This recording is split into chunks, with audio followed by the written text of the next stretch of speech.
समझने के लिए पूरी रिपोर्ट देखनी होगी, लेकिन जो बातें अभी आपने सुनी कि लालू जी का फोन रोज आता है, इससे सारी चीजें समझ में आ रही होंगी कि चारा घोटाले में सजा याफ्ता लालू प्रसाद यादव से जो जुड़ी खबर है वो क्या कह रही है। आरजेडी के नेता हैं कमलेश शर्मा, उन्होंने एक बड़ा खुलासा कर दिया। उन्होंने कहा कि जेल से लालू प्रसाद फोन करते हैं, रोजाना फोन पर बातचीत होती है, कार्यक्रमों की रोज तस्वीरें लालू प्रसाद को भेजी जाती हैं। एक बड़ा खुलासा इस वक्त हुआ है। अब जेल मैनुअल के हिसाब से ये चीजें गलत तो हैं, लेकिन वो है ताक पर।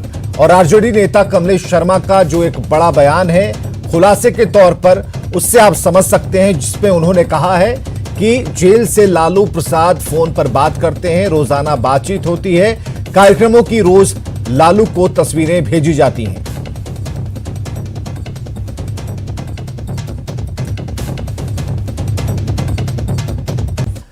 तो अपराध करने वाले लोग जेल जाते हैं। जेल इसलिए भेजा जाता है क्योंकि वहां पाबंदियां होती हैं, लेकिन जेल जब घर की तरह आरामदायक हो तो फिर उसे जेल नहीं कहा जा सकता।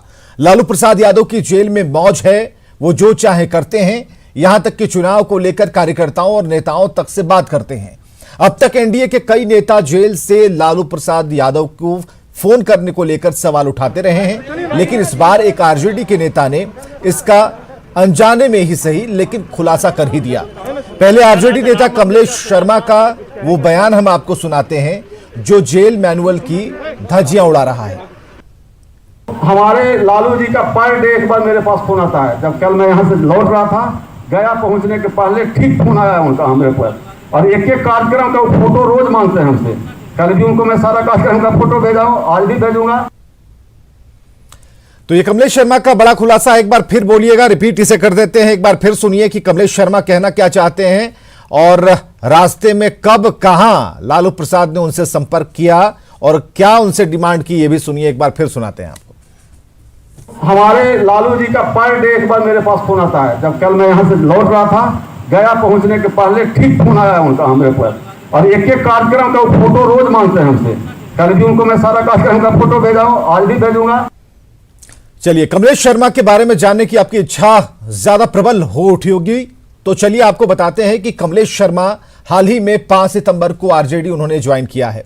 आरजेडी ज्वाइन करने के पहले कमलेश शर्मा गया के युवा जेडीयू के जिला अध्यक्ष थे।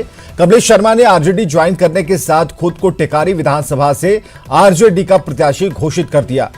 तस्वीरों में देख सकते हैं, आरजेडी ज्वाइन करने के साथ ही इनकी पहुंच आरजेडी के कद्दावर नेताओं तक हो चुकी है।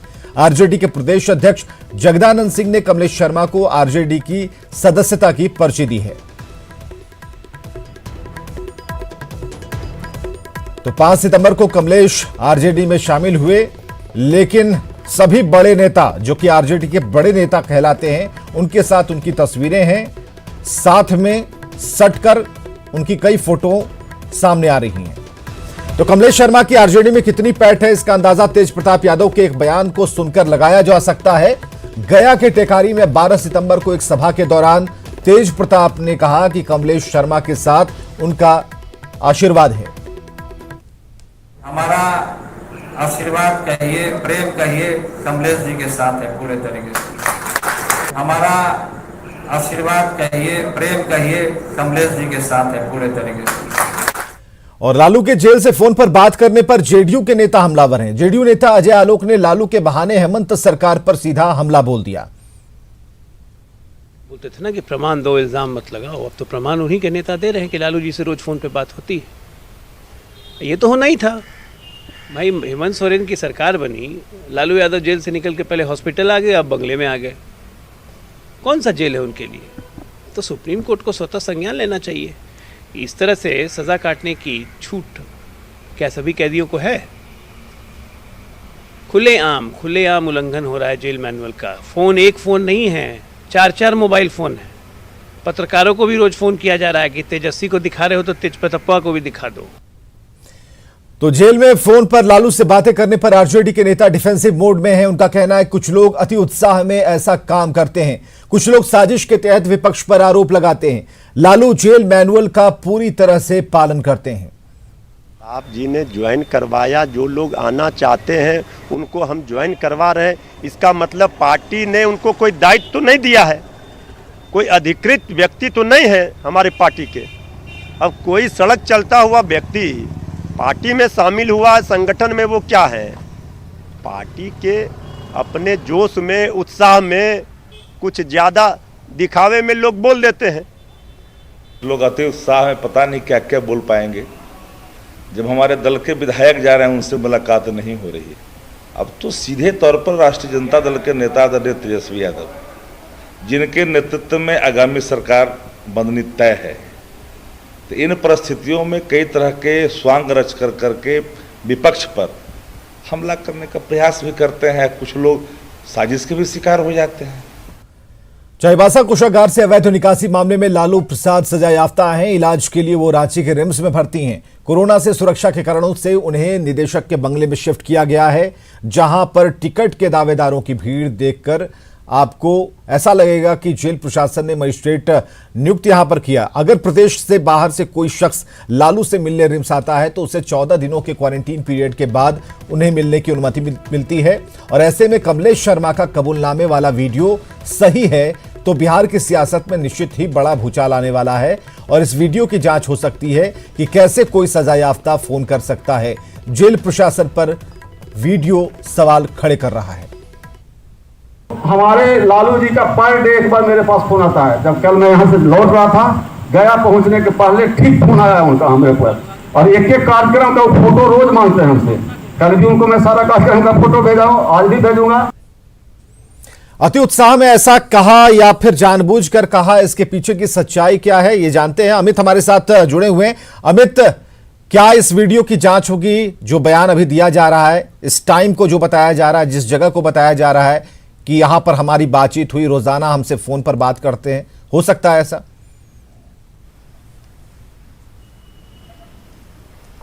देखिए, निश्चित तौर पे जिस तरह के बयान आए हैं सामने, जिस तरह का खुलासा खुद कमलेश शर्मा आरजेडी के नेता हैं, चूंकि ये नई बात नहीं है। जब ये बातें सामने आई है रात्रि के अलियार में कि लालू प्रसाद यादव जो हैं वो जेल में बैठ करके बिहार के नेताओं से, अपने कार्यकर्ताओं से रोज बात करते हैं। ये बयान जो है लोकसभा चुनाव के पहले खुद नीतीश कुमार जो मुख्यमंत्री हैं उन्होंने भी दिया था, सुशील मोदी उप मुख्यमंत्री उन्होंने भी इस तरह के बयान को दिया था। लेकिन उस समय ये कहा गया था आरजेडी की तरफ से कि लालू को बदनाम करने की साजिश है विपक्ष की, और खुद तेजस्वी यादव जो है उन्होंने सबूत मांगे थे। अब जाकर के साक्ष्य सबूत जो है वो इस तरह के बयान के जरिए जो है कमलेश शर्मा ने खुद सामने रखा है। तो हमारे साथ मंत्री हैं बिहार के सूचना व जनसंपर्क मंत्री नीरज कुमार, इनसे जान लेते हैं जो सवाल आप पूछ रहे हैं विवेक, उसका जवाब हम इनसे ले लेते हैं। नीरज जी, विवेक सीधे तौर पे जानना चाहते हैं कि जो तस्वीर सामने आई है, जो वीडियो सामने आया है, क्या इसका जांच राज्य सरकार करवाएगी? क्योंकि झारखंड में तो कह रहे हैं, आप लोगों नहीं कह रहे हैं कि हेमंत सोरेन की सरकार है, उनका संरक्षण प्राप्त है लालू यादव को, तो क्या बिहार सरकार इसकी जांच कराएगी या सिर्फ बयानबाजी तक ये सीमित रहेगा? अब देखिए, माननीय लालू प्रसाद जी आदतन अपराधी हैं। अब 420 की सजा याफ्ता है। भाई ये क्या बोल रहे हैं? और ये देखिए, धन की माया है। जिस व्यक्ति से ये बात कर रहे हैं वो बड़ा ठेकेदार है, और चूंकि बिना धन के मुस्कुराते नहीं है लालू जी, तो आप देखिएगा उसका इनकम टैक्स का रिटर्न निकाल के देखिए उस व्यक्ति का, तो आपको एहसास हो जाएगा बात करने के पीछे मनसा क्या और क्या कर रहा है। रोज बात होती है और रोज फोटो भेजते हैं। तो ऐसगाह में बैठे हुए हैं क्या? भाई आपको झारखंड सरकार ने ऐसगाह में बैठा दिया है। स्वाभाविक रूप से ये लालू प्रसाद की संस्कृति है।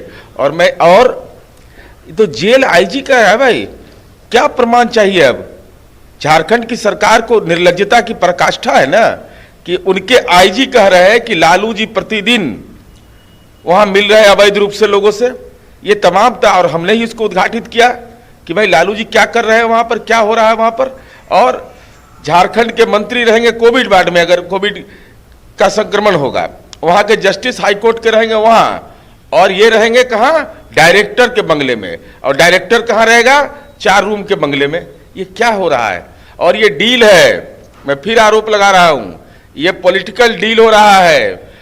कितना सीट के लिए सारा कवायद हो रही है कि और झारखंड मुक्ति मोर्चा बिहार में सीट चाहता है, तो हम एक सलाह देंगे, ऐसे गठबंधन करना उनकी मर्जी है।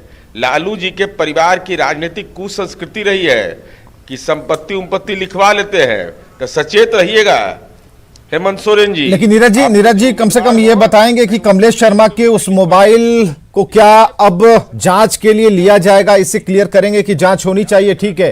क्या उस मोबाइल को लिया जाएगा ताकि ये प्रमाण सामने आ सके कि बातचीत हुई है, होती रही है? और उसके बाद ना आईजी ने पत्र लिखा ना, झारखंड के आईजी ने पत्र लिखा है ना, मैंने नहीं लिखा है ना, कबूल किया ना। उन्होंने कहा कि सीनियर एसपी के द्वारा जो प्रतिनियुक्त पुलिसकर्मी उनके द्वारा बाहरी लोगों से मुलाकात कराया जा रहा है और मुलाकाती के दौरान राजनीतिक बयान दिया जा रहा है।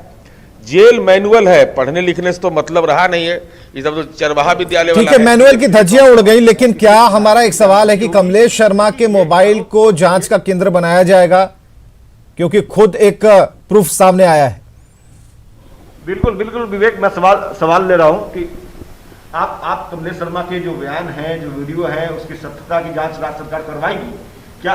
इस दिशा में कदम बढ़ाएगी राज्य सरकार? देखिए, राज्य सरकार का क्षेत्राधिकार नहीं है, ये झारखंड में ये काम हो रहा है। कौन कर रहा है? जो झारखंड में जेल के अंदर कैद हैं, तो जेल के अंदर में जेल मैनुअल की धारा 999 यह कहता है कि आप पॉलिटिकल बात नहीं कर सकते हैं। ये पत्र व्यवहार क्या बिहार गवर्नमेंट के पास ये अधिकार है कि वो इसे कहीं ना कहीं नोटिस करवाए? और ये सारे मामले अभी इस तमाम तथ्यों पर विचार हो रहा है, इसलिए महत्वपूर्ण विषय ये राज्य सरकार का क्षेत्राधिकार नहीं है, यह झारखंड सरकार का है। झारखंड सरकार को यह स्पष्ट करना होगा कि जेल मैनुअल की धारा 999 का लालू जी के द्वारा जो किया गया आचरण है उसके पक्ष में या विपक्ष में है। नहीं, फिर भी एक सवाल, ये बयानबाजी लोकसभा के समय जो है मुख्यमंत्री जी ने भी किया था। उन्होंने भी कहा था कि लालू यादव जेल से बात करते हैं। सुशील मोदी ने भी किया था। आप भी लगातार कहा है इस तरह की बयानबाजी आपकी तरफ से भी हुई है। कमलेश यादव, माफ कीजिए, कमलेश शर्मा तो वो बिहार में है, उनके कॉल डिटेल्स तो खंगाले जा सकते हैं, उसके आधार पर नोटिस करवाई जा सकती है। आप झारखंड सरकार को पत्र लिखेंगे? झारखंड सरकार को तो हम लगातार ट्वीट कर रहे हैं। हेमंत सोरेन जी को टैग किया कितनी बार, हमने कहा कि ये क्या हो रहा है। हेमंत सोरेन जी, आप बताइए, आप राज्य के माननीय मुख्यमंत्री हैं, ये आदिवासी जो वहाँ के हैं, जो वो कैदी वार्ड में रहेगा, अगर झारखंड की संपत्ति को जिसने लूटा वो राजनीतिक ऐशगाह बना दिया आपने, वो जेल खाना है कि डायरेक्टर के बंगले में रह रहे हैं। और माननीय सर्वोच्च न्यायालय का मतलब ट्वीट से काम नहीं चलेगा नीरज कुमार जी, ट्वीट से काम नहीं चलेगा। जरूरी ये है कि अब कुछ पत्राचार हो जाए और कुछ कानूनी कार्रवाई इस पर हो, ताकि उस मोबाइल फोन को ट्रेस करके आखिरकार अगर बातचीत हो रही है, क्योंकि खुले तौर पर खुले मन से ये कहा जा रहा है, जिसकी वीडियो है और इस वीडियो को भी आप न्यूज़ 18 से आप ले सकते हैं, जिसमें ये बात बिल्कुल क्लियर सुनाई देती है, जिसमें ये कह रहे हैं कमलेश शर्मा कि उनकी बातचीत होती है, रोजाना बातचीत होती है, फोटोग्राफ्स भेजे जाते हैं, कार्यक्रमों की रूपरेखा तय होती है, रणनीति बनाई जाती है। बहुत बहुत शुक्रिया अमित हमसे बातचीत करने के लिए। नीरज जी, आपका भी बहुत बहुत शुक्रिया। और चलिए एक अच्छी खबर की तरफ रुख करते हैं। लंबे इंतजार के बाद आखिरकार मिथिला वासियों की हवाई उड़ान का सपना पूरा होने जा रहा है। 8 नवंबर से दरभंगा से हवाई सेवा शुरू होने जा रही है और इसके लिए बुकिंग भी शुरू हो गई है। एयरलाइंस कंपनी स्पाइस जेट ने अपनी वेबसाइट से दरभंगा के लिए टिकट की बुकिंग शुरू कर दी। दरभंगा से दिल्ली, मुंबई और बेंगलोर के लिए स्पाइस जेट ने बुकिंग शुरू की है। टिकट बुकिंग शुरू होने से मिथिलांचल में खुशी का माहौल है।